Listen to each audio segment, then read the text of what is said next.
सब लोग इस इंतजार में थे कि पहलगाम हमले की जवाबी कार्रवाई पर सरकार कोई बड़ा फैसला लेगी, लेकिन अचानक सरकार ने कास्ट सेंसस कराने का फैसला ले लिया, यानी जातिगत जनगणना कराने का फैसला ले लिया। आज cabinet committee on political affairs ने फैसला लिया कि अगली जनगणना या सेंसस जो कराया जाएगा उसमें कास्ट सेंसस भी शामिल होगा। सरकार के इस फैसले पर 3 बड़े सवाल उठ रहे हैं। पहला कि ये फैसला अभी क्यों? दूसरा, जिस कास्ट सेंसस का भाजपा विरोध करती रही या फिर कहें कि बहुत समर्थन नहीं करती थी, उसी कास्ट सेंसस को कराने का फैसला आखिर क्यों लेना पड़ा? और तीसरा, चूंकि यह मुद्दा कांग्रेस और आरजेडी जोर शोर से उठाती रही है, ऐसे में इस फैसले का राजनीतिक फायदा बिहार चुनाव में भाजपा को कितना मिलेगा? आज आवाज अड्डा में करेंगे इसी पर खास चर्चा। नमस्कार, मैं हूं लक्ष्मण रॉय और इस चर्चा में भाग लेने वाले अपने मेहमानों से आपका परिचय कराऊं। इससे पहले देखिए कि सरकार ने आखिर किस अंदाज में इस फैसले को सुनाया और इस पर अब तक किस तरह की प्रतिक्रिया आई है। प्रधानमंत्री श्री नरेंद्र मोदी जी के नेतृत्व में राजनीतिक विषयों की कैबिनेट समिति ने यह निर्णय लिया है कि जातियों की गणना को आने वाली जनगणना में सम्मिलित किया जाए। यह इस बात को दर्शाता है कि वर्तमान सरकार देश और समाज के सर्वांगीण हितों और मूल्यों के लिए प्रतिबद्ध है। हम इसको सपोर्ट करते हैं, पूरी तरह सपोर्ट करते हैं, मगर हम टाइमलाइन चाहते हैं। हमारा जो विजन है एक बिल्कुल नया डेवलपमेंट का, विकास का पैराडाइम हम कास्ट सेंसस के माध्यम से लाना चाहते हैं। सिर्फ रिजर्वेशंस नहीं, मगर हम सेंट्रल सवाल पूछ रहे हैं कि चाहे ओबीसीज हों, दलित्स हों, आदिवासी हों, उनकी देश में कितनी भागीदारी है।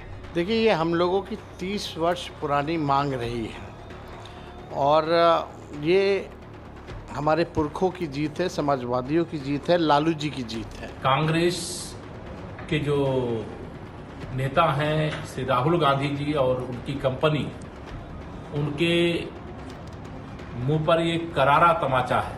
मैं सबसे पहले तो राहुल जी को बधाई देना चाहूँगा और उनके साथ समविचार रखने वाले उन सभी लोगों को जो बार बार इस बात को उठा रहे थे कि जातिगत जनगणना होनी चाहिए, ताकि सरकारें जो बजट के पैसे को खर्च करें वो इस बात को जान के खर्च कर सकें कि समाज का कौन सा वर्ग है जो पीछे रह गया। बिहार की जातीय जनगणना से हम लोगों ने देखा है कि सिर्फ गणना हो जाने मात्र से देश में सुधार नहीं होगा।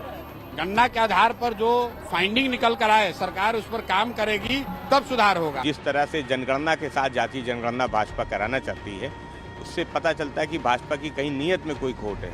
जब उसका प्रारूप सामने आएगा तो समाजवादी पार्टी उस पर अपने विचार भी रखेगी, टिप्पणी भी करेगी, लेकिन हमारी पूरी नज़र भारतीय जनता पार्टी पर रहेगी कि कब वो जातीय जनगणना कराते हैं नहीं कराते हैं। देखिए, अभी फैसला लिए कुछ घंटे भी नहीं हुए कि किस तरह का बयान आने शुरू हो गए हैं। अब इन बयानों के बाद ये मामला ऐसा नहीं लगता है कि सरकार ने फैसला ले लिया तो सब कुछ हो गया। इस फैसले के बाद विवाद और बढ़ेगा, लोगों की मांगे आएंगी, आरोप प्रत्यारोप का दौर शुरू होगा, लोग क्रेडिट लेना चाहेंगे। तो ऐसे में इस फैसले को कैसे देखा जाए, इस पर हम चर्चा करेंगे और हमारे साथ खास मेहमान हैं। बीजेपी के प्रवक्ता धनंजय गिरी साहब हैं, कांग्रेस की प्रवक्ता पूजा त्रिपाठी हैं, आरजेडी के प्रवक्ता जयंत जिज्ञासु जी कुछ देर में जुड़ेंगे, वरिष्ठ पत्रकार सतीश के सिंह साहब हैं और अवधेश कुमार जी हैं। आप सही मेहमानों का बहुत बहुत स्वागत हमारे शो में। आप सभी को मेरा नमस्कार। शुरुआत में भाजपा से ही करूं, धनंजय गिरी साहब से, क्योंकि भाजपा की सरकार है और भाजपा की सरकार ने फैसला लिया है। धनंजय साहब, ये फैसले को, टाइमिंग को लेकर लोग बड़ा चर्चा कर रहे हैं कि आखिर अभी इस वक्त इस फैसले की क्या जरूरत थी, इस वक्त ये फैसला क्यों लिया गया?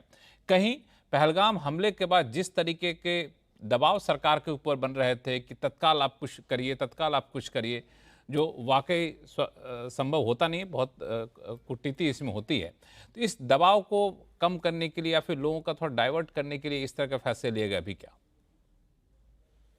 लक्ष्मण जी, प्रधानमंत्री नरेंद्र मोदी के नेतृत्व में अनेक फैसले जो इस देश के आम आदमी से जुड़े हुए हैं, सबका साथ, सबका विकास, सबका विश्वास, सबका प्रयास के हैं। बाबा साहब के सिद्धांतों को यदि जमीनी रूप पर किसी सरकार ने उतारा है तो आदरणीय प्रधानमंत्री नरेंद्र मोदी के नेतृत्व की केंद्र की भारतीय जनता पार्टी एनडीए की सरकार ने उतारा है। हाँ, ये अलग बात है कि कुछ राजनीतिक दल इसमें कुछ नहीं कर पाए। मोदी सरकार की हर योजना, हर कार्यक्रम का केंद्र बिंदु गरीब, कमजोर, पिछड़ा तबका है।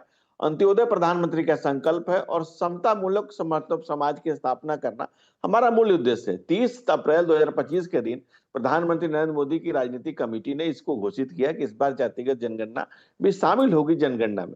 ये वर्तमान सरकार देश और समाज के सर्वांगीण हितों और मूल्यों के लिए प्रतिबद्ध है, इस बात को दर्शाता है। ये ऐतिहासिक निर्णय के लिए आदरणीय प्रधानमंत्री श्री नरेंद्र मोदी हार्दिक बधाई के पात्र हैं। जिस योजना को, जिस जातिगत जनगणना को पंडित नेहरू ने कभी रोका था, आज नरेंद्र मोदी जी के शासनकाल में ये शुरू हुआ। आज एक पिछड़े का बेटा प्रधानमंत्री है, पंत प्रधान है, इस देश का प्रमुख है। तो आज पिछड़ों का पहला बार आप देखेंगे कि पिछड़ा समाज का व्यक्ति देश में लगातार शासन में है, लगातार सत्ता की बागडोर संभाले हुए। और सिर्फ यही नहीं किया, कांग्रेस ने पिछड़ों के लिए क्या था आप बताएं? पिछड़ा पाओ 100 में 60 सिर्फ नारा रह गया था। हम लोगों ने इसको क्या किया? प्रधानमंत्री नरेंद्र मोदी के नेतृत्व में पिछड़ा वर्ग आयोग बना, तमाम तरह की स्कीम्स बनी, तमाम रिजर्वेशंस हुए, इतनी सीटें बढ़ाई गई, जो मेडिकल की सीटें बढ़ी, या आप किसान सम्मान जन योजना ले लें, या आप आयुष्मान योजना ले लें, उसमें सबसे ज्यादा लाभ किसको मिलता है? सबसे बड़ी आबादी को सबसे ज्यादा लाभ मिलता है। दूसरी बात, आप टाइमिंग कर, बहुत लोग कह रहे हैं इलेक्शन का, तो इलेक्शन इस देश में कब नहीं होते? और अगर हमें देशव्यापी बात करनी होती तो हम पार्लियामेंट चुनाव के समय कराते। दोनों अलग अलग विषय है। देश आज महत्वपूर्ण और मजबूत हाथों में है। नरेंद्र मोदी आज नेशन की नैया की खवैया, उनके नेतृत्व में नेशन लगातार विकास कर रहा है। और एक स्वर में, संवेद स्वर में 140 करोड़ हिंदुस्तान आज खड़ा है आतंकवाद के खिलाफ, उन लोगों के खिलाफ, चाहे परिवार परस्त हो, चाहे पाकिस्तान परस्त हो, उनके खिलाफ हम खड़े हैं, खड़े थे और खड़े रहेंगे। कांग्रेस और ईडी गठबंधन जो बातें कह रहे हैं, आप बताएं उनके कार्यकाल में क्या हुआ? भाई अगर आप राजीव गांधी जी को देखें, अब एक मिनट रुक जाइए, आपने काफी लंबा भाषण दे दिया धनंजय साहब।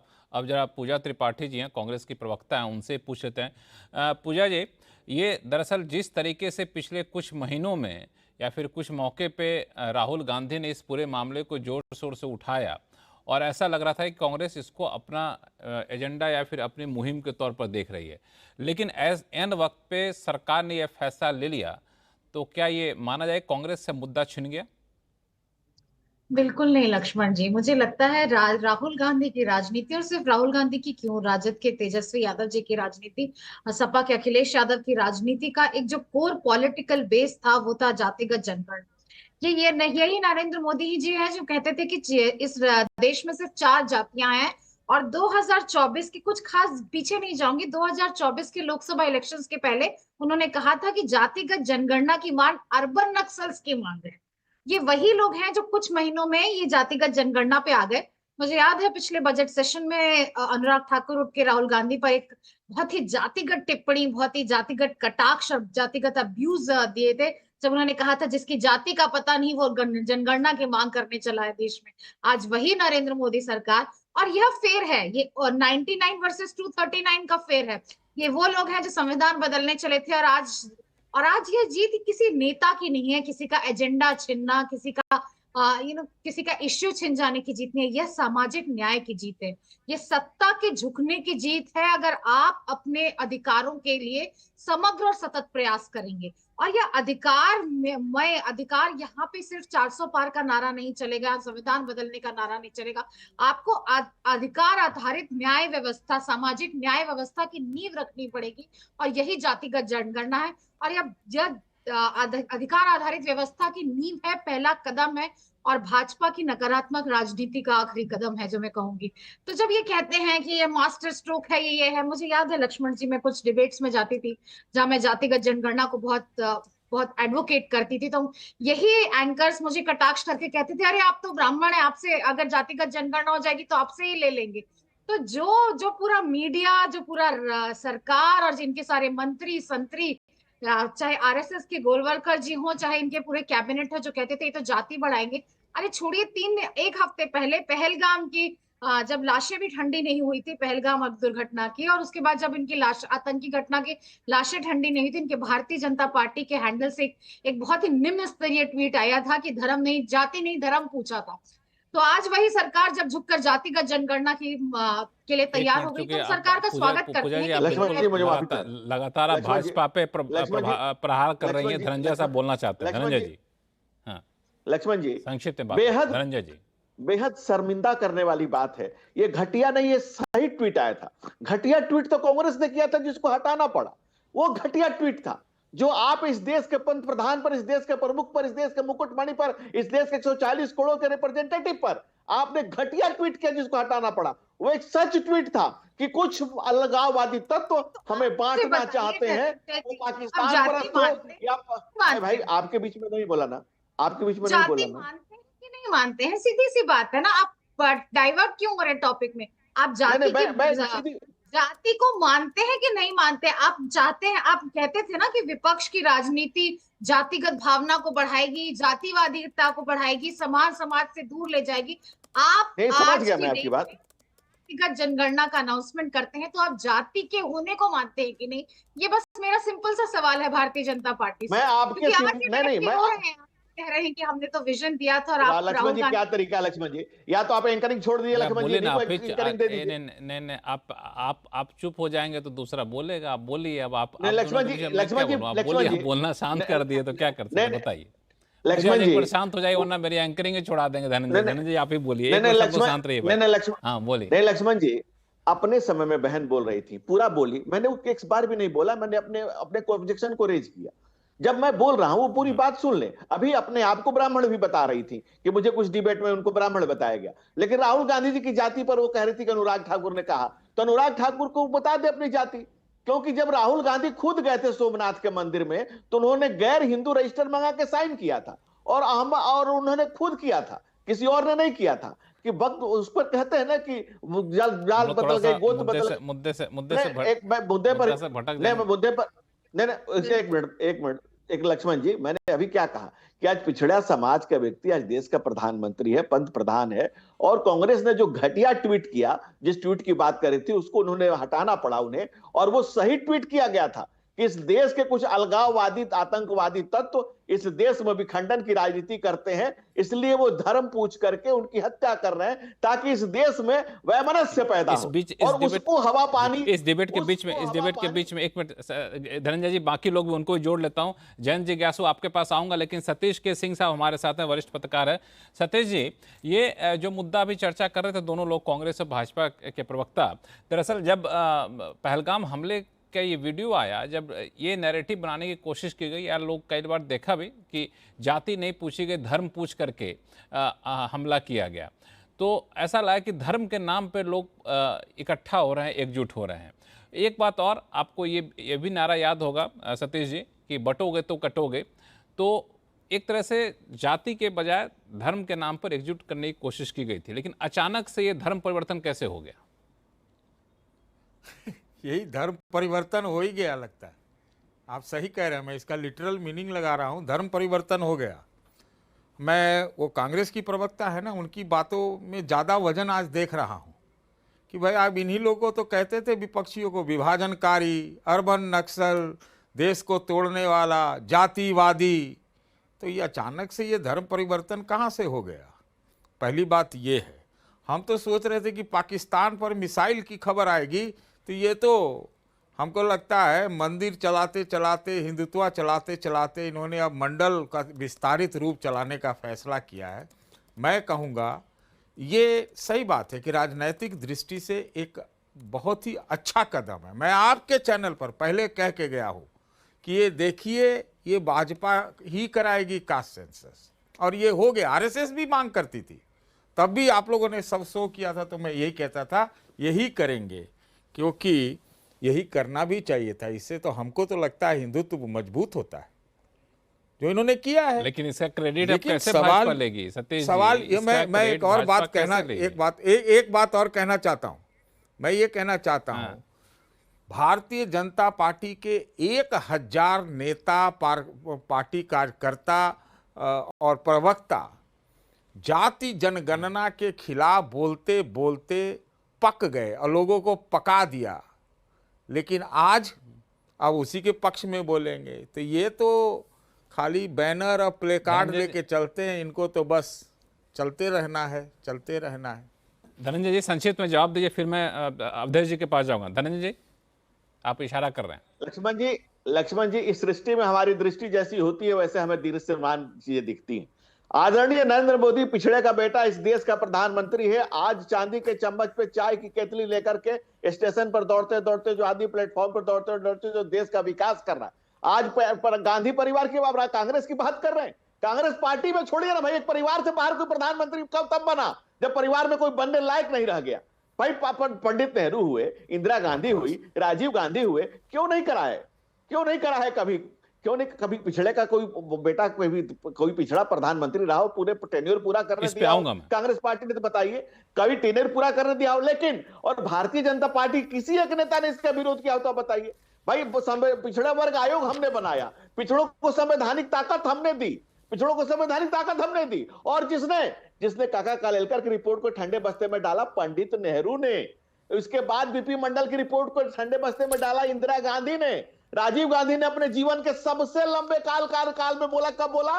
6 सितंबर 1990 को 1 घंटा 40 मिनट पिछड़ों के खिलाफ भाषण दिया कि पिछड़ों को नहीं लाना चाहिए। इसके बाद इस देश के एक बड़े पत्रकार को राजीव गांधी ने स्टेटमेंट दिया, इससे जो है गधे जो है घोड़े की रेस में आ जाएंगे। ये विचार रखने वाली कांग्रेस आज पिछड़ों का बेटा जो प्रधानमंत्री है, पिछड़ों को उसका हक मिल रहा है, पिछड़ों को पांव पोछ समझने वाली कांग्रेस आज कह रही है कि हम भी तो यही सोच रहे थे, हम भी तो यही करना चाह रहे थे। बिल्कुल, कांग्रेस इस पे कांग्रेस का जवाब लूंगा। धनंजय साहब, एक मिनट जरा मैं बाकी 2 पैनलिस्ट उनको जोड़ लूं मैं। अवधेश जी, आपको क्या लगता है कि जिस तरीके से कांग्रेस इस मुद्दे को उठा रही थी, आरजेडी उठा रही थी, आरजेडी के प्रवक्ता हमारे साथ जुड़े हुए भी हैं, क्रेडिट किसको मिलेगा?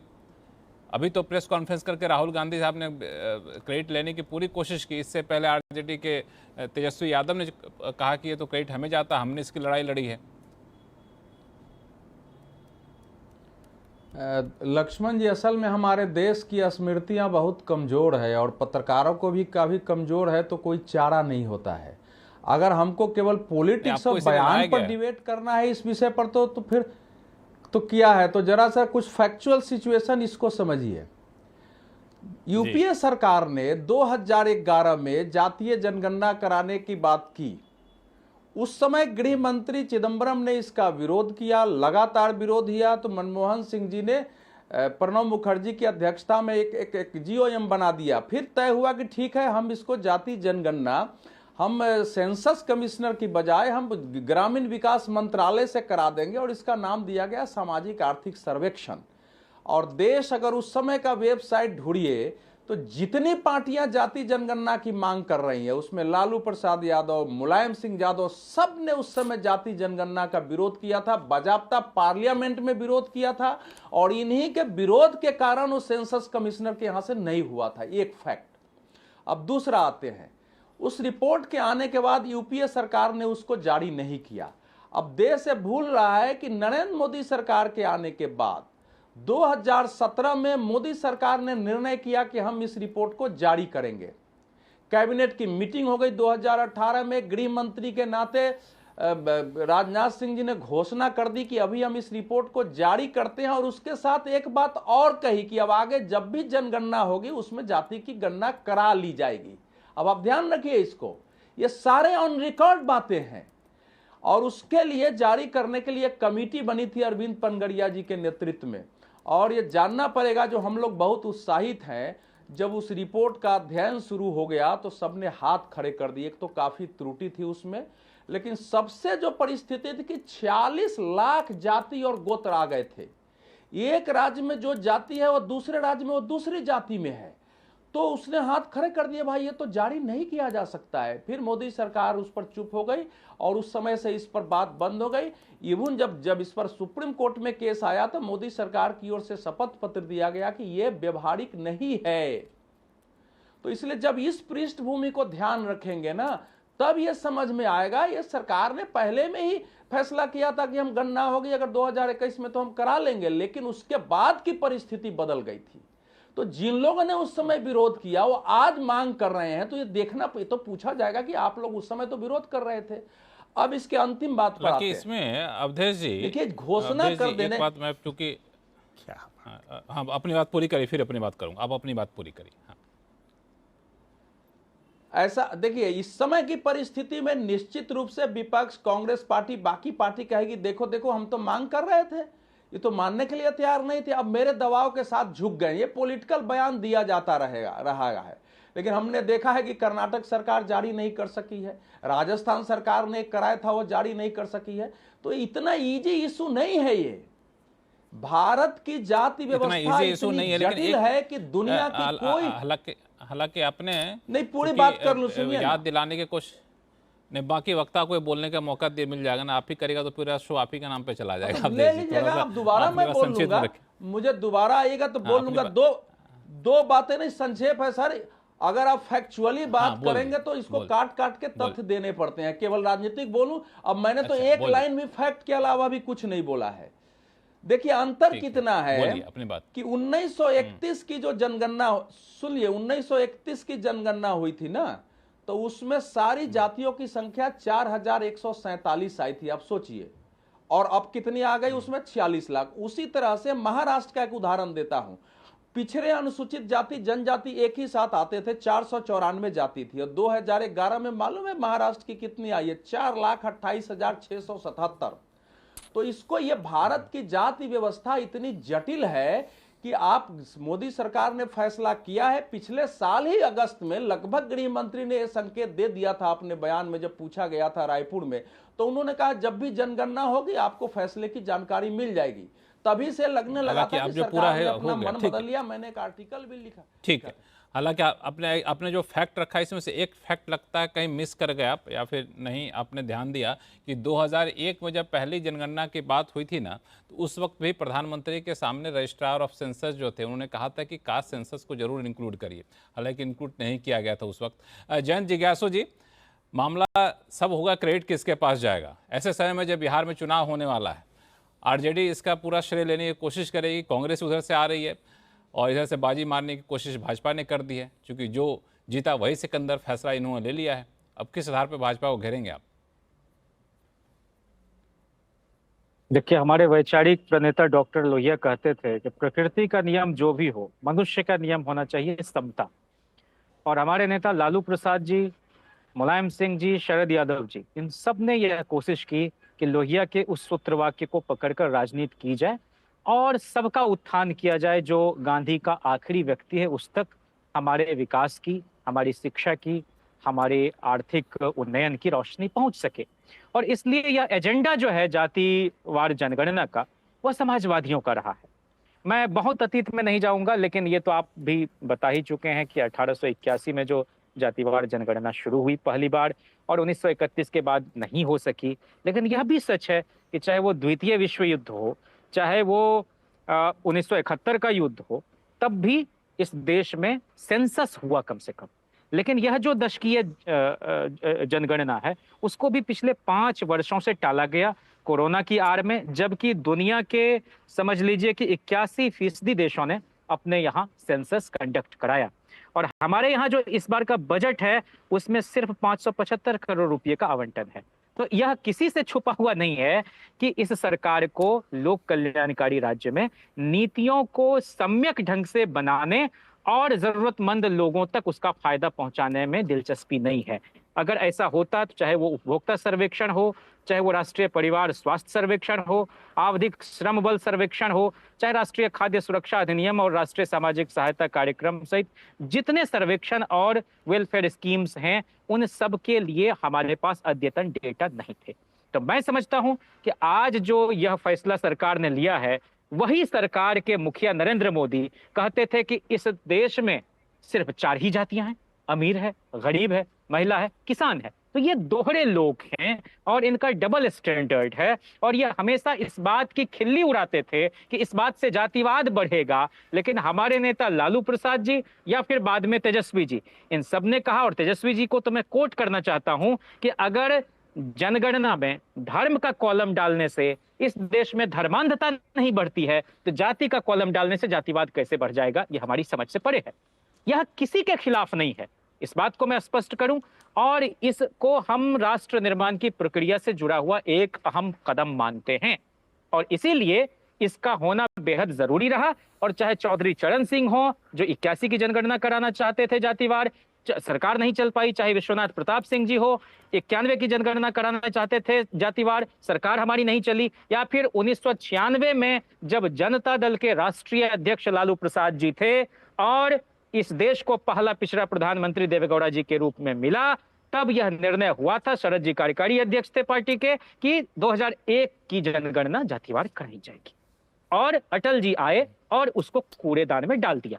2011 में फिर एक बार जब यूपीओ को सपोर्ट था हमारा, तो पार्लियामेंट नहीं चलने दिया था, यही त्रयी थे, लालू प्रसाद जी, शरद यादव जी, मुलायम सिंह जी, और लोगों ने यहां तक लिखा, चाहे वो वुमेन रिजर्वेशन बिल के संदर्भ में भी और इसमें भी, थ्री यादवाज, तो three Yadavs opposed women reservation bill, यह भी गलत बयानी, और three Yadavs are in favour of आपकी बातों को अवधेश जी काट रहे हैं, आपकी बातों को अवधेश जी तो बोलेंगे, उनका हमने उनको आप दीजिएगा मौका, लेकिन हमारी बात पूरी हो जाने दीजिए कि यह भाजपा सरकार, तैयार रहिएगा, यह भाजपा सरकार हमेशा से जातिवार जनगणना के विरोध में थी, और नीतीश कुमार जी बिहार के जो मुख्यमंत्री हैं उनकी स्वीकारोक्ति है कि यह तेजस्वी जी का ही प्रस्ताव था कि चल के हम लोगों को प्रधानमंत्री और गृह मंत्री से मिलना चाहिए। वहां मिलने के बाद जब ठोस आश्वासन नहीं मिला, फिर कहा गया कि हम प्रतीक्षा करेंगे, और जब गृह राज्य मंत्री का बयान आ गया कि सरकार का कोई इरादा नहीं है, तब मजबूरन बिहार सरकार को, जिसमें राष्ट्रीय जनता दल सबसे बड़ा दल, जब शामिल हुआ, प्रस्ताव भले पहले से पारित रहा हमारी पहल पर, बाकी लोगों का समर्थन, लेकिन यह तब सफल हो पाया। बिहार देश का पहला सूबा है जिसने ससमय कास्ट बेस्ड सर्वे भी करवाया, क्योंकि कास्ट सेंसस तो केंद्र सरकार ही करा सकती है, और उसके बाद उसके आंकड़े भी जारी किए, और उसकी रोशनी में हमने 94 लाख परिवार जिसकी मासिक आय 6,000 से कम है, उनको 2 लाख रुपये स्वरोजगार शुरू करने के लिए यह 1250 करोड़ का बजटरी एलोकेशन दिया, और आज तक वो पैसे उन जरूरतमंद लोगों के खाते में नहीं पहुंच पाते। यह एजेंडा हमारा है कि जो भूमिहीन लोग हैं उनको भी भूमि मिले, उनका आवास बने, और हमेशा से हमारे दिल के करीब का ये इशू रहा है, और इसलिए आज हम बहुत ही श्रद्धा पूर्वक, जो हमारे बीच नहीं है, मुलायम सिंह जी, शरद जी, उनके प्रति भी कृतज्ञता प्रकट करते हैं कि उन्होंने इस इशू को नेशनल फोरम पर उठाया, पार्लियामेंट में उठाया, सड़क तक को जाम किया, और लालू प्रसाद जी जो आबरीय सियासत हैं हमारे, उनका भी सपना आज साकार हुआ है। यह किसी चुनाव से जोड़कर भाजपा का जरूर ये मंशा हो सकता है, लेकिन हम इसको इससे बड़े फलक पर देखना चाहते हैं, और भाजपा हमेशा से इसके विरोध में कुतर्क गढ़ती रही है। इसलिए हम कह रहे हैं कि इनकी मंशा अगर साफ थी, ये हाई कोर्ट से लेकर सुप्रीम कोर्ट तक क्यों गए, क्यों नहीं डिफेंड किया गया? 65% आरक्षण जो बढ़ा हुआ था और 10% ईडब्ल्यूएस का शामिल 75%, वो क्यों कोर्ट में जाके अवरोध में गया, और ये क्यों नहीं 9th शेड्यूल में उसको डलवाए ताकि अदालती अड़चन से बहुत हद तक उसको रोका जा सकता। फिर मैं मांग करता हूं, अंत में मांग करता हूं कि बिहार विधानसभा का विशेष सत्र बुलाया जाए, 65 क्यों 85% कर दीजिए आरक्षण, और भेजिए उसको 9th शेड्यूल में डलवाइए नरेंद्र मोदी से। ये तो आप करोगे नहीं, तो ये झुनझुना और झाल बजाने को बिहार की जनता समझती है, देश की जनता समझती है, लेकिन हम इस फैसले को अपनी जीत समझते हैं, क्योंकि समाजवादियों का एक महत्वपूर्ण एजेंडा आज लागू हुआ है। ठीक है, ठीक है, लेकिन एक बात और धनंजय साहब, आइए शो खत्म नहीं हुआ, आपके पास हाँ, ठीक है, ठीक ठीक ठीक ठीक हाँ, धनंजय जी, फिर अवधेश जी आपके पास जाऊंगा। धनंजय जी आपको जोड़ना चाहता हो गया। अच्छा, आप लगता है स्टॉप वॉच लगा के बैठो। अच्छा, आप ही बोल लीजिए पहले, धनंजय जी बाद में आएंगे, आप ही बोल लीजिए। अवधेश जी चलिए, आप क्या प्रतिक्रिया देना, आप क्या इशारा कर रहे थे कि गलत बोल रहे हैं ऐसा? नहीं, मैंने तो केवल ये कहा कि जिज्ञासु जी ने बहुत ज्यादा जिज्ञासा प्रकट कर दी है, लंबा हो गया था। कोई भी बोले, मुझे बोलने की हड़बड़ी नहीं। देखिए ऐसा है कि चाहे राष्ट्रीय जनता दल हो या फैक्ट, देखिए मैं इसमें बहस में नहीं पढ़ूंगा, फैक्चुअली बहुत जगह इनकरेक्ट ही है, आप ज्यादातर में इनकरेक्ट हैं, लेकिन मैं उस बहस में पढ़ूंगा ही नहीं इस समय कि मैं आपसे तू अरे जो आकर, अब उसमें कहां मैं पढ़ने जाऊं? सुनिए ना, बता रहा हूं, सुन लेंगे तो अच्छा हो जाएगा। पहला, एक भी आंकड़ा इनकरेक्ट नहीं है, गलत बयानी हम करने वाले लोग नहीं है। अरे सुनिए भाई, आप तो जितना बता दिए है वो, अब धनंजय उतना लेके बैठे ही नहीं होंगे। अब बहस में मत पड़िए भाई, सुनिए, मैं ये कह रहा हूं कि जाति जनगणना कराना अंग्रेजों का एजेंडा था, अंग्रेजों का एजेंडा था वो जाति जनगणना कराना, और इसको बाजाबता नेहरू जी की पहली कैबिनेट की मीटिंग ने इसको स्वीकार किया, कॉन्स्टिट्यूएंट असेंबली की बहस में इसको स्वीकार किया गया। उसमें अंग्रेज ने ऊंच नीच बना के रखा। भाई आप बीच में नहीं बोलिए, आप बोले नहीं, मैं सुनिए, मैं बीच में नहीं बोलता हूं, बीच में नहीं बोलता हूं, मैं मुझे अपनी पूरी बात करने दीजिए। मैं वो बीच में बोलेंगे नहीं, अंग्रेजों का था, इस पर बहस हुई थी और बहस होकर निर्णय हुआ था कि हम केवल अनुसूचित जाति जनजाति यानी जो दलित हैं और जो जनजाति है उनकी ही गणना कराएंगे, क्योंकि अंग्रेज समाज को विभाजित करने की दृष्टि से लाए थे और उसके परिणाम ये हुए कि पाकिस्तान विभाजन के पक्ष में भी देश के हिंदू समाज ने कुछ पिछड़े और उसने वोट दे दिया था। तो वो एक भयावह परिस्थिति थी। आज कोई निर्णय हो गया है, अब निर्णय पहले उसको गणना हो जाने दीजिए, क्या क्या कॉलम आता है। लेकिन दूसरा बने, उसी में कह रहा हूं ना कि आप जानते ही हैं कि बंगाल से लेके असम जो आज है, बांग्लादेश, बिहार के बहुत सारे दलित आदि अनुसूचित जाति ने पाकिस्तान मुस्लिम लीग के पक्ष में वोट दे दिया था। जातीय विभाजन का इतना गहरा था। तो इसीलिए अपनी बात खत्म करिए, बाकी वक्ताओं को पहचाना, सारे इंतजार कर रहे हैं। नहीं सुनिए, लास्ट सुन लीजिए, लास्ट कह रहा हूं कि जाति जनगणना का अर्थ बीपी सिंह जी ने मंडल कमीशन लागू कर दिया कि जनता दल यू आगे बढ़ जाएगा। जनता दल अगले चुनाव में साफ हो गई और बीजेपी 121 सीट लेके वापस आई है। 2011 में यूपीए सरकार ने गणना कराई है, 2014 में नरेंद्र मोदी को बहुमत मिल गया। इसलिए अगर आप ये सोचते हैं ना कि इससे एजेंडा और राजनीति सत्य है, तो अतीत ऐसा नहीं कहता है। इससे बड़ा कुपाठ नहीं हो सकता है किसी भी एजेंडे का। यह हमारा लक्ष्य है, ये हमारा ध्येय है, ये हमारा राजनीतिक दर्शन है। नहीं आप नतीजे, अरे भाई आप कुपाठ कर रहे हैं। चुनाव से क्यों जोड़ रहे हैं? ठीक है, आप राष्ट्र निर्माण का मसला है। चुनाव से कोई लेना देना का क्या नेशन बिल्डिंग प्रोसेस का एक अहम कदम है। धनंजय गिरे जी, अभी इस फैसले में अभी कुछ घंटे भी नहीं हुए थे कि कांग्रेस ने अब इसको अगले लेवल पे ले जाने का फैसला लिया है कि ये सिर्फ शुरुआत है और सिर्फ ये जातिगत जनगणना तक बात रहेगी नहीं, इसको करना है और आगे चलकर हम इस मुद्दे को और उठाएंगे। जाहिर तौर पे इशारा है कि हम आरक्षण की सीमा को आगे बढ़ाने की बात करेंगे, 9th शेड्यूल में लाने की बात करेंगे। वहां तक चलेंगे तो संघर्ष तो बड़ा लंबा हो जाएगा। धनंजय साहब, क्या इन सब बातों का ख्याल रखा आपने? लक्ष्मण जी, सिलसिलेवार समझिए ना, जो कांग्रेस पार्टी सत्ता एक परिवार के ही प्रधानमंत्री रहे, एक परिवार के प्रधानमंत्री, परिवार के बाहर प्रधानमंत्री कब आया? और जो बाकी पैनलिस्ट बोल रहे थे कि पहला जो ओबीसी प्रधानमंत्री बने थे, गिराया किसने? दोबारा पे ओबीसी प्रधानमंत्री गिराया किसने? कांग्रेस लगातार कभी पिछड़ों को इस पद पर बैठे हुए देखना नहीं चाहती थी, पापोज समझी थी। दूसरी बात, बेसिक समझिए, जातीय उन्माद फैलाना और जातीय उत्थान करना, दोनों दो बातें। जब बिहार में लालू यादव की सत्ता रही, जो अपना दर्शन पर समझा रहे हैं, तो उन्होंने क्या कहा? भूरा बाल साफ करो, ये जातीय उन्माद है। उन्होंने कहा कि लालू, इसके अलावा कोई सबूत हो तो आप पेश करें, गलत बयान ही नहीं करें। दूसरी बात, हमारे कैबिनेट में लालू जी के 18 अगड़े मंत्री थे, ये लालू 18 अगड़े जाति के मंत्री थे, 28 एमएलए में, आपको मालूम ही नहीं है। बैठ आए हैं, मुंह उठा के आ गए हैं, गलत बयान ही नहीं की जानी चाहिए। तुम वो गिरा के आए हो क्या? तुम वो गिरा के आया है क्या? अरे धनंजय गिरी, अरे राम भद्राचार्य ने आपको नीच ब्राह्मण कहा है। अरे राम भद्राचार्य आपको नीच ब्राह्मण मानते हैं। आप तो आरक्षण के लाभार्थी हो।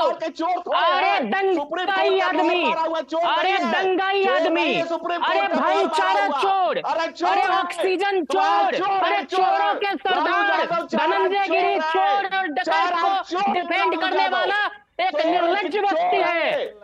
ऐसा करिए व्यक्तिगत टिप्पणी मत करिए आप लोग। जयंत जिज्ञासु जी और धनंजय गिरी जी, आप दोनों थोड़ा शांत हो जाइए, आप दोनों शांत हो जाइए। एक नहीं जयंत एक मिनट शांत। हमारे चैनल पे इस तरह की बहस नहीं होती है, आप दोनों लोग शांत हो जाइए। कांग्रेस की प्रवक्ता पूजा त्रिपाठी, ये एक बड़ा आरोप लगता है कि जिस पार्टी ने एक परिवार से ऊपर नहीं उठा, वो परिवार पिछड़ी जातियों के उत्थान की बात कैसे करेगा? पूजा त्रिपाठी।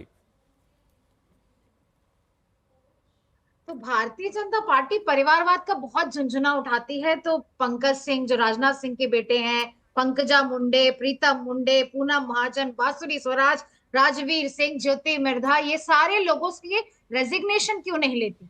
बस ये यही कहते फिरेंगे कि भाई ओबीसी जाति का आज हमारे सामने प्रधानमंत्री है, चाय लेकर वहां पहुंच गया, जिसका कोई प्रूफ नहीं है, जिसका कोई साक्ष्य नहीं है। खैर वो एक अलग बात है, ये उनका उनका प्रोपेगेंडा है, वो उन्हीं को मुबारक। पर बात यह है कि सीएसडीएस सर्वे में सामने आया कि भाजपा में परिवारवाद सबसे ज्यादा है, और ये लोग टीवी चैनल्स पे बैठ के परिवारवाद पर भाषण देते हुए अच्छे नहीं लगते।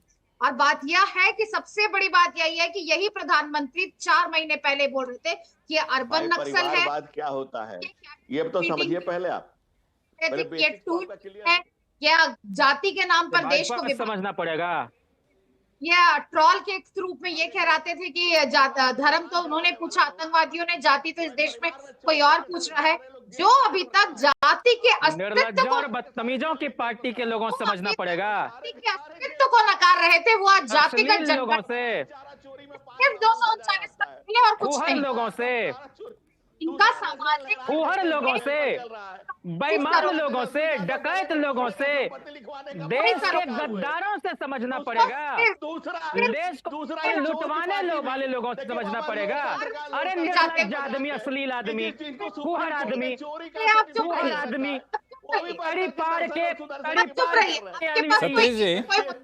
सतीश जी, ये एजेंडा सेट कौन कर रहा है आजकल? फालतू आदमी। सतीश जी, आप अगर हमसे पूछ रहे हैं, हाँ आप ही से पूछ रहे हैं, एजेंडा सेट कौन कर रहा है? किसान से जुड़े हुए बिल है, बड़ा इसमें 2 बातें बोलना, पहले उनको चुप तो कराइए। नहीं ना, आप बोलिएगा तो उन लोगों का ऑडियो अपने आप डाउन हो जाएगा। आप बोलिए ना, अपने आप ऑडियो डाउन हो जाएगा उन लोगों का। मैं ये कह रहा हूं, देखिए आज से भारतीय जनता पार्टी जातिवादी हो गई। बहुत बड़ा यू टर्न उन लोगों ने लिया है। हो सकता है राजनीतिक दृष्टि से अच्छा भी लिया हो, मैं कह रहा हूं, लेकिन बहुत बड़ा यू टर्न लिया है। सही बात है, बाकी लोग जो बोल रहे हो सही है कि 2-4 महीना पहले तक तो ये लोग यही कह रहे थे कि ये सब जातिवादी है, विभाजनकारी है, अर्बन नक्सल है, ये है, वो है। इंदिरा गांधी की बात लाते थे कि मोहर मर लगेगी हाथ पर, न जात पर न पात पर, उन्हीं को कांग्रेसियों को याद दिलाते थे। तो ये इनका बहुत बड़ा यू टर्न है। हो सकता है आप उसको अंग्रेजी शब्द में कह सकते हैं प्रैग्मेटिक फैसला है।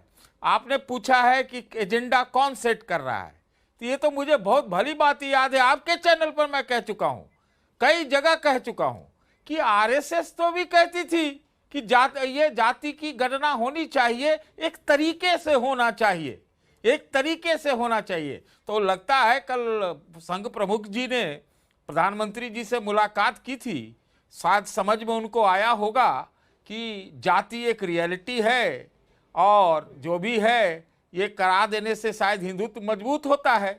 लेकिन आज भारतीय जनता पार्टी घेरे में जरूर है, क्योंकि इनके हजारों लोगों ने इसको डिफेंड किया कि नहीं नहीं ये जाति की गणना नहीं, जाति की नहीं, ये तो देश बटेगा, ये जात बटेगा, ये हिंदुत्व बटेगा, ये बट जाएगा। आज आपके ऊपर आरोप लग सकता है कि आप भी आज बांटने वाले जाति के नाम पे हो गए।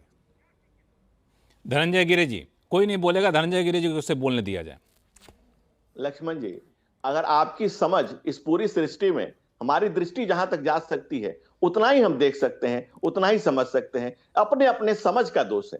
मैंने पहले भी शब्दों में, स्पष्ट शब्दों में कहा कि जातीय उन्माद फैलाना और जातीय उत्थान फैलाना, दोनों में फर्क है। बाबा साहब डॉक्टर भीमराव अम्बेडकर के सपने को साकार करना और उसको मूर्त रूप देने के लिए जब हमने अगड़ों को भी 10% आरक्षण दिया, उसमें जो गरीब है किसने और किसी ने इसकी सूद ली। हाँ, स्टेट में 15-15 साल सरकारें रही हैं, 10-10 साल केंद्र में हनक से सरकारें चली हैं, क्या कभी किसी ने निर्णय लिया? बिहार में भी पहला बार सर्वे हुआ तो हमारे दो उप मुख्यमंत्री थे, हमारे सांसद ज्यादा थे, हमारे विधायक ज्यादा थे। पिछड़ों की जिस तरह से चिंता इस सरकार में की गई है और लगातार की गई है, और गृह मंत्री जी ने तो संसद में पहले कह दिया था, और हमने कभी भी जाति एक सच्चाई है और इसको स्वीकार्यता हमेशा रही है, लेकिन हमने कभी उन्माद की बात नहीं की, उत्थान की बात की है। वो व्यक्ति जो समाज जो इस पे पीछे छूट गया है, जो हमारी व्यवस्था में जो उन्माद का कौन बात करता है, उसको ला करके आगे ला करके उसको आगे करना, उसको हाथ पकड़ के आगे ले आना, ये हमारे नैतिक दायित्व है, ये हमारी जिम्मेवारी है। और जो लोग गरीबों की बात करते हैं, गरीब कब अमीर हो जाते हैं कि उन्माद की बात कौन करता है? अगर ये कहा जाता है कि अगर ये कहा जाता है कि भूरा बाल साफ करो, अगर ये कहा जाता है कि हम खाएंगे हलवा, माफी मंगवाइए इस व्यक्ति को लक्ष्मण जी। मैं इसको ये कहता हूं गलत कि बोल मैंने रहे हैं। किसी का नाम लिया नहीं, माफी मंगवाइए। पिछला गया। अरे भाई, मैं कहता हूं कि अरे भाई, क्यों अरे भाई ये गलत बोल रहे हैं। कौन लोग बोलते हैं? मैंने तो किसी का नाम तुम मत करो धनंजय गिरी, मुकम्मल इलाज आपका कर दिया जाएगा। राजनीति में कोई छोटा बड़ा नहीं होता। मैं लिहाज करता हूँ। बदतमीज की औलाद, बदतमीज की औलाद, हैवानों के वंशज। गलत बात है। नहीं, गलत बात। इसको नहीं, ये ऐसी भाषा का इस्तेमाल मत करिए हमारे गलत बात है। ऐसी भाषा का इस्तेमाल नहीं, ये सही नहीं चलेगा। जैन जी गासो जी, अब अपने आप को कंट्रोल करिए, बिल्कुल गलत बात है। इस तरह की भाषा का इस्तेमाल नहीं चलेगा। अभी हम लोग नहीं, जैन जी आप गलत बात है, ये गलत भाषा है, बिल्कुल गलत है। नहीं, ये हाँ, इसके हम लोग इनका ऑडियो डाउन करिए। हम लोग फिलहाल ब्रेक पे जाते हैं, ब्रेक पे जाएं, ब्रेक से लौटेंगे तो अवधेश जी आपसे मैं सवाल पूछूंगा, तैयार रहिएगा कि जनगणना तो एक ब्लड टेस्ट की रिपोर्ट की तरह है। जब रिपोर्ट आ जाएगी उसके बाद इलाज करना कितना आसान होगा, क्योंकि पॉलिटिकली बहुत बड़ा चैलेंज होगा। इस पर सवाल लेकर आऊँगा अवधेश जी सबसे पहले आपके पास। फिलहाल एक छोटे से ब्रेक का वक्त हो गया, ब्रेक के बाद जल्द लौटते हैं।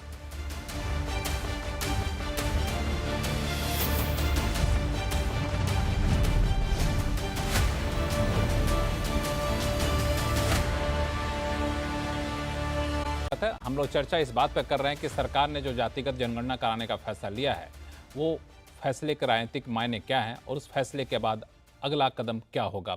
अवधेश जी, इस जातिगत जनगणना कब कराया जाएगा, कैसे कराया जाएगा, ये सब तो जब नोटिफिकेशन आएगा तब इसका पता चलेगा।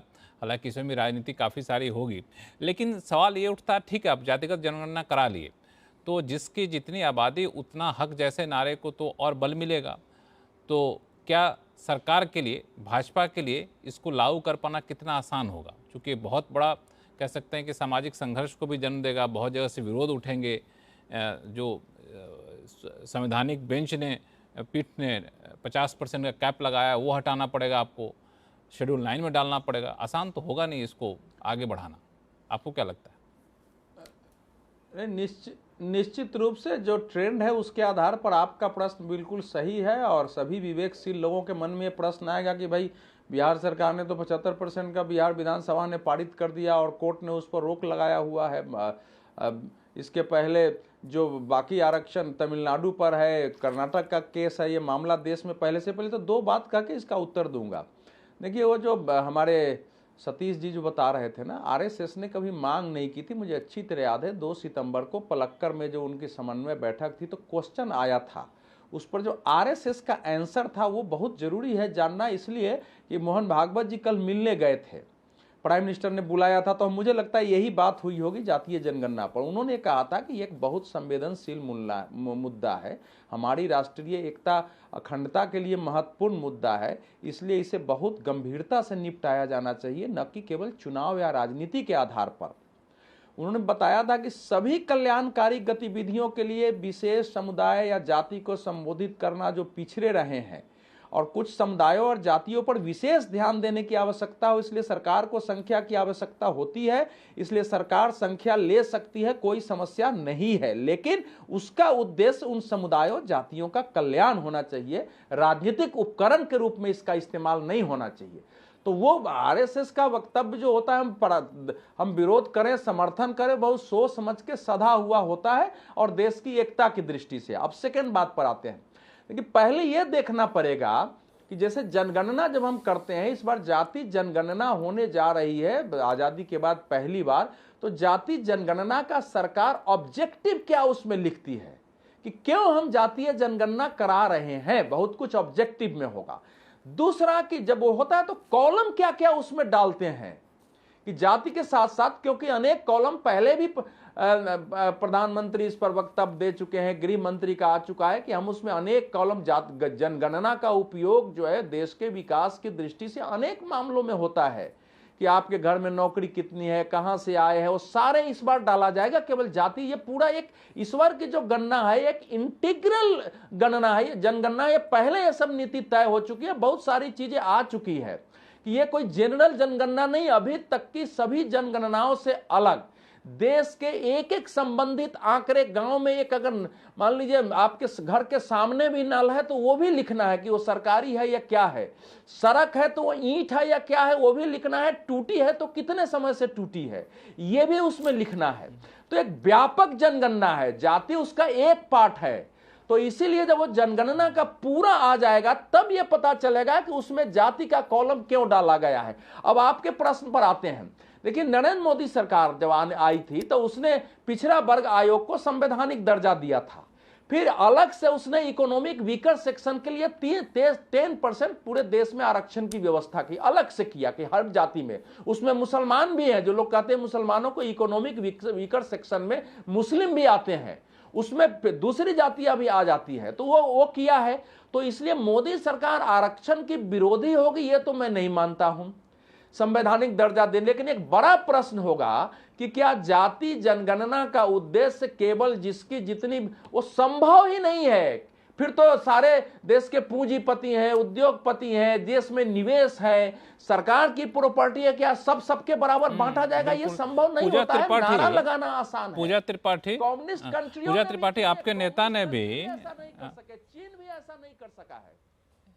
नहीं, कांग्रेस ने आज बोला ये बात। अवधेश जी, आपने सुना होगा राहुल गांधी की प्रेस कॉन्फ्रेंस जो हुई है उसमें उन्होंने कहा कि तेलंगाना मॉडल देखिए, वहाँ पे तो कोई एमडी, कोई सीईओ, कोई ओबीसी पिछड़ी जाति से तो है ही नहीं। पूजा त्रिपाठी जी, कैसे इसको इंश्योर करेंगे? ये कहना तो आसान है जैसे अवधेश जी कह रहे हैं, लेकिन लागू करना बहुत मुश्किल है। जिसकी जितनी आबादी उतना हक दे दीजिए, या फिर आप ये चेक करिए कि एमडी सीईओ जो है वो SC ST हैं कि नहीं है, ओबीसी हैं कि नहीं है, उसमें कैसे करेंगे? वो तो बड़ा ही मुश्किल होगा। देखिए, छोटा सा मैं आपको एग्जाम्पल देती हूँ। स्टार्टअप इंडिया का बहुत गुणगान करती है ये सरकार, और ये IIM की रिपोर्ट है कि जब स्टार्टअप इंडिया में वो स्टार्टअप जो मार्जिनलाइज्ड ग्रुप, जो SC ST OBC का लीड कर रहे थे, उसमें ह्यूमन कैपिटल रेस करने में जो पर्सनल होते हैं, कंपनी पर्सनल, में 27% गैप था, फंडिंग रेस करने में 93% गैप था, और रिसोर्सेज रेस करने में 19% गैप था। ये मैं स्टार्टअप इंडिया की बात कर रही हूँ, जिसे नए भारत की नई तस्वीर की तरह दिखाया जाता है। तो देखिए, जितनी हिस्सेदारी है उतना, जितनी आबादी है उतनी हिस्सेदारी तो है नहीं। आज हर जगह पे ये जो जातिगत इंक्लाइन है वो बिल्कुल झुका हुआ है, और इसमें इनकी हिस्सेदारी नहीं है। चाहे ब्यूरोक्रेसी ले लीजिए, मीडिया ले लीजिए, चाहे स्टार्टअप्स ले लीजिए, चाहे इंडस्ट्रीज ले लीजिए, हर जगह यही। और सब जातिगत जनगणना की बात इसलिए भी जरूरी है कि आप पहला कदम उठाएंगे उनके नंबर्स पता करने के। जब तक आपको उनका नंबर नहीं पता, अगर आपको ये नहीं पता कि घर में कितने लोग खाना खाएंगे तो आप कितनी रोटी बनेगी, जब तक उनका नंबर नहीं पता पड़ेगा तब तक आप नीतिगत बदलाव कैसे करेंगे? आप सिर्फ SC एक्शन प्लान को, ट्राइबल सब प्लान को बजट में स्लैश कर देते हैं, उसका बजट स्लैश कर देते हैं, ऐसे नहीं चलेगा। जब तक आप उनका असली नंबर, उनका, और यह मुझे लगता है ये नींव है, ये शुरुआत है लोगों के समान समाज की ओर और जाति विहीन समाज की ओर एक शुरुआत है कि जब तक आप उनका नंबर नहीं पता करेंगे तब तक आप नीतिगत बदलाव कैसे करेंगे? ये कहना कि हर किसी को लेकर चल रहे हैं, अभी तक ये सबका साथ सबका विकास में मोदी जी जाति के बारे में नहीं सोचते, पर आज जब ये सोच रहे हैं तो ये अच्छी बात है, हम इसका स्वागत करते हैं, क्योंकि आने दीजिए और ये डिस्क्रिपेंसी आने दीजिए। बिहार में जब ये आया कि 6000 जब जातिगत जनगणना हुई और ये आया कि 6000 मंथली, 6000 क्या होता है लक्ष्मण जी? 6000 मंथली इनकम, उसमें 88% SC ST OBC लोग हाउस होल्ड को लीड करते हैं। तो यह जाति आधारित जो व्यवस्था है उसके कुपरिणाम को सबसे विभत्स रूप में हमारे चेहरे के सामने उजागर करती है। तो जब तक हमारे पास संख्या नहीं रहेगी, जब तक हमें उनकी हिस्सेदारी नहीं पता चलेगी, तब तक नीतिगत बदलाव नहीं होंगे। सरकार का काम क्या है? सरकार का काम क्या नहीं पड़ेगी, उनकी हिस्सेदारी नहीं होगी, ये मामला बनेगा नहीं। धनंजय गिरी साहब, पहले तो संख्या पता चल जाएगा, जब संख्या पता चल जाएगा तो उसका उसके हिसाब से हिस्सेदारी की मांग की जाएगी। सुन लिया आपने पूजा त्रिपाठी जी को, इससे पहले राहुल गांधी जी को। लक्ष्मण जी, 90 साल बाद जातिगत जनगणना होने जा रही, 90 साल बाद। 60 साल कांग्रेस शासन में रही, 60 साल में बात समझ में नहीं आई। राहुल गांधी जी भी बराबर कहते थे कि कितने हैं ओबीसी, कितने हैं SC ST, कितने सेक्रेटरी हैं। जब उनको बताया गया कि भाई ये पाप आप ही के पिताजी के किए गए हैं, ये पाप आप ही की दादी जी के किए गए हैं, ये महापाप आप ही के नाना का किया हुआ है, कि इसकी पिछड़ों को आरक्षण नहीं दिया, उनको आगे बढ़ने नहीं दिया, उनके पांव की जंजीर कोई और नहीं, आप ही का परिवार है, तब उनको समझ में आया। और आज यही लोग छाती पीट रहे हैं। इस देश का आम जन सब लोग जानता है, उनको भी जानता है जिनके परिवार ने 60 साल इस देश पर हुकूमत की, और उनको भी जानता है जिन्होंने पिछड़ों की बात करके पूरी सत्ता को अपने परिवार के हवाले कर दी। उनको भी जानता है जिन्होंने सदन में आरक्षण का विरोध किया, जिन्होंने SC/ST का टर्न डाउन किया, और वह उनको भी जानता है जिन्होंने प्रदेश में सपा की सरकार थी उत्तर प्रदेश में, SC/ST को उसके रिजर्वेशन में टर्न डाउन किया गया, उनको नीचे किया गया उनके कुर्सियों से। तो ये देश के आपके वाचन को, आपके कर्मणा को, आपके सच को अच्छे से जानता है, आप क्या कर रहे हैं और आपकी नीयत क्या है, आपकी नीयति क्या है। पिछड़ों को आपने पांव पोंछ समझा, दलितों से दरी बिछवाई है। देश का आज पिछड़ा समाज प्रफुल्लित है क्योंकि आज उसके परिवार का बेटा इस देश का प्रधानमंत्री है। और पिछड़ों को पिछड़ा वर्ग आयोग बनाने की बात हो, चाहे पिछड़ों को सम्मान हक देने की बात हो, सबसे ज्यादा पिछड़ों के लिए SC/ST के लिए स्कॉलरशिप लाने की बात हो, योजनाएं लाने की बात हो, या चाहे बाबा साहब के पंचतीर्थ बनाने की बात हो, या बाबा साहब का सम्मान करने की बात हो, जो भारतीय जनता पार्टी की पंचतीर्थ बनाने तक नहीं आएगा धनंजय जी। इस जनगणना के बाद पंचतीर्थ बनाने और बाबा साहब को सम्मान देने तक बात नहीं रहेगी। लोग कहेंगे कि जब मान लिया किसी ए जाति की जनसंख्या अगर 85% है तो 85% आरक्षण दीजिएगा आप। लक्ष्मण जी दूसरी बात समझिए, ये सेंसिटिव मैटर है, इसको यही समझा दीजिए। आप बताइए, जो लोग बात कर रहे हैं जाति की और थाती सारी उठाकर अपने परिवार में रख ले रहे हैं, क्या ये आप आज का पढ़ा लिखा युवा नहीं समझ रहा है कि अगर बात आप जाति की कर रहे हैं और थाती अपने घर में समेटे जा रहे हैं, आपके थाती के रखने का आप पर केस चलते जा रहा है। सबसे बड़ी जरूरी बात होगी कि जो बाबा साहब के संविधान से जो आदमी सब पिछड़ा हुआ है, जिसके 0.6%, 0.4%, 0.25% जिसकी आबादी है, उसका हमराह कौन बनेगा, उसका रखवाला कौन बनेगा, उसको इस सरकार में, इस सुविधा में, इस तमाम तरह की योजनाओं में। और जब बिहार में भी जब सर्वे हुआ तो भारतीय जनता पार्टी और नीतीश कुमार की सरकार ने उस सर्वे को हरी झंडी दी थी, हमने उसको पास किया था, हमने उसको आगे बढ़ाया, हमने उसको आगे लेकर के आए। और इसके अतिरिक्त जहां भी जो हुआ है, कहां कांग्रेस ने कर्नाटका में कराया, कहां रिलीज करा पाए, कांग्रेस ने तेलंगाना में कराया, कहां रिलीज कर पाया। लेकिन नीतीश कुमार जी के नेतृत्व में भारतीय जनता पार्टी ने मिल करके बिहार में इसको किया था। और इसके अलावा आप देखेंगे, मैंने तो पहले भी आपसे कहा है कि पिछड़ा पहली बार लगातार प्रधानमंत्री है, और बहुत लोग अपने आप को पिछड़ों का नेता प्रणेता और पूजा त्रिपाठी जी, कांग्रेस ने कई राज्यों में कराया, 2 राज्यों में कराया, लेकिन लागू नहीं करवा पाए। कर्नाटका के अगले जब भी विधानसभा सेशन होगा उसमें चीफ मिनिस्टर का एक कमेंट आ चुका है कि हम कास्ट सेंसस की रिपोर्ट को टेबल करेंगे। तेलंगाना का कास्ट सेंसस मॉडल आपके सामने है। बिहार में जब हम राजद के साथ महागठबंधन सरकार में थे तो कास्ट सेंसस था जिसके ऊपर कोई एक्शन नहीं लिया गया है नीतीश कुमार सरकार द्वारा। तो ये तो आज कास्ट सेंसस का न सिर्फ राहुल गांधी एडवोकेट करते हैं, हमारी राज्यों में ये हो भी रहा है और ये अगले विधानसभा सेशन में टेबल्ड हो जाएगा। हम ये दोगली बात नहीं करते कि ये अर्बन नक्सल हैं, ये जातिवाद को बढ़ावा देंगे, ये जाति करते हैं और जाति इनसे पहले पूछ लो। हम ये वाला दोगलापन नहीं करते। हमने अपने मैनिफेस्टो में भी प्रॉमिस किया था, हमारे मैनिफेस्टो से चाहे एम्प्लॉयमेंट लेने दे रहा हूं। धनंजय 1 मिनट इनकी बात पूरी होने दीजिए, फिर मैं आता हूँ। तो हम कहते हैं, वो हम करते हैं। राहुल गांधी का ही नारा था जिसकी जितनी 1 मिनट आ रहा हूँ धनंजय जी, आ रहा हूँ आपके पास। तो आप इस बात पे आप अब देखिए, मैं समझती हूँ कि भाजपा के प्रवक्ता के लिए बहुत ही कैच-22 सिचुएशन हो गई है। जो अभी तक जातिवाद का बढ़ावा देते थे, नेहरू जी का पता नहीं, इंदिरा जी का पता नहीं, खुद की जाति का पता नहीं, अब उनको जातिगत सेंसस को डिफेंड करना पड़ रहा है। मैं जानती हूँ, जवाब ले लीजिए। 1 मिनट धनंजय जी कुछ बीच में जवाब देना चाहते। धनंजय जी। लक्ष्मण जी, हमारे संस्कार महिलाओं के प्रति अभद्रता का परमिशन नहीं देते हैं, लेकिन बहन ने एक बहुत अभद्र शब्द का इस्तेमाल किया, दोगला। तो क्या ये पंडित नेहरू को दोगला कह रही है? क्या इंदिरा गांधी को दोगला कर रही है कि राजीव गांधी को दोगला कर रही है, जिन्होंने कहा था कि जात पर न पात पर, नेहरू जी की बात पर मोहर लेके हाथ पर। देखिए धनंजय, एक बात कहूंगी, एक बात कहूंगी, क्या राजीव गांधी को दोगला कह रही है, जिन्होंने कहा जाति के नाम पर आरक्षण? दोगला क्या चीज को रही है? अगर शब्दों की मर्यादा रखिए, शब्दों की मर्यादा, किसको दोगला करेंगे? राहुल गांधी को दोगला करेंगे, किसको दोगला कहा? राहुल गांधी को दोगला कहा? मुझे आप बात कहूंगी, कुछ लोग अभद्रता के संस्कार की अपेक्षा की जाती है। नहीं, जयंत जिज्ञासु जी, एक मिनट, आप दोनों शांत हुए। जयंत जिज्ञासु संक्षिप्त में जवाब दीजिएगा, फिर मैं सतीश जी के पास जाऊंगा। जयंत जिज्ञासु जी, जब ये जनगणना सामने आएगी तो ऐसा भी हो सकता है कुछ जातियों का जितना प्रतिनिधित्व है उससे ज्यादा उनको हक मिल गया है, तो क्या वापस ले लेगी सरकार?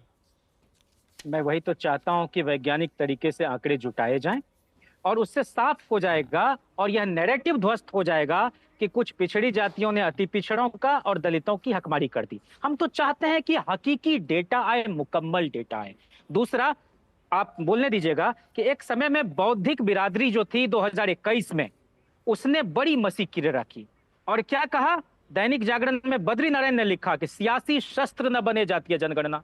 दैनिक भास्कर में अभय दुबे ने लोगों के मन में डर पैदा करने की मंशा से लिखा कि जातिगत जनगणना के गहन व बुनियादी प्रभाव होंगे जो इस समय न तो इसके समर्थकों की समझ में आ रहे हैं न विरोधियों के। न भारत टाइम्स में मरहूम वेद प्रताप वैदिक ने मसीह की रखा कि कोटा बढ़वाना हो तो क्यों न याद आई जाती। हम कह रहे हैं, बस खत्म किया, हम कह रहे हैं कि जातिवार जनगणना क्यों होनी चाहिए, क्योंकि इस देश में कोई रामभद्राचार्य, धनंजय गिरी जैसे व्यक्ति को नीच ब्राह्मण न कहने पाए। हम चाहते हैं मनुष्य को मनुष्य समझा जाए, ऊंच नीच के खांचे से बाहर किया जाए, सबको बराबरी का हक मिले। और आपने कहा कि सबको बीच में मत बोलो, रामभद्राचार्य पर